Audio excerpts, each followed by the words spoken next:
5 straight nights, protesters filled the streets in Charlotte demanding justice. Last night's demonstrations came hours after police released dash and body camera video showing the deadly confrontation between officers and Keith Scott. But today, city officials are declaring the Carolina Panthers game against the Minnesota Vikings an extraordinary event. NBC's Sarah Rosario live for us in Charlotte with more. Good morning, Sarah.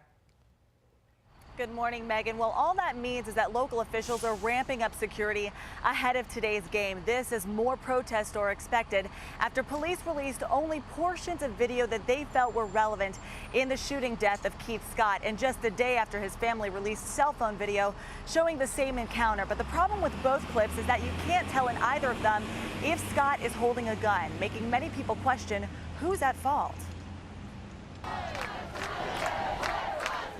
Chanting in unison, hundreds unite again on the streets of Charlotte protesting the shooting death of Keith Scott. Now, different videos. One from Keith Scott's wife. Don't shoot him! And the latest from Charlotte police are fueling their fight and raising questions. Was this shooting justified? That is the most important question that has to be answered. In the spirit of transparency, you're going to get everything that we can deliver. Police Chief Kerr Putney admits it's not the entire video, but instead portions relevant to the case, including pictures of marijuana, a holster, and gun that investigators say was loaded, despite Scott's family saying he didn't have a weapon. He doesn't have a gun. He has a TBI. He's not going to do anything to you guys. We are left with far more questions than we have answers.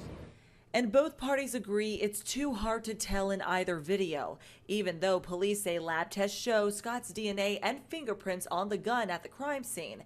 And in dashcam footage, you can hear officers yelling, "Drop the gun," as Scott gets out of the car and is seen backing away. Soon after, shots are fired. If laws were violated, I would be taking different action. Chief Putney says the fatal fire came from only one officer and says no one will face charges. He says all involved reacted appropriately.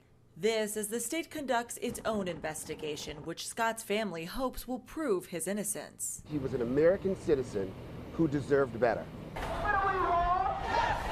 And for protesters, something worth fighting for. And the protests planned this afternoon are expected to be peaceful, but again, extra security measures are in place here today in Charlotte should something happen. Reporting live in Charlotte, Sarah Rosario. Megan, back to you.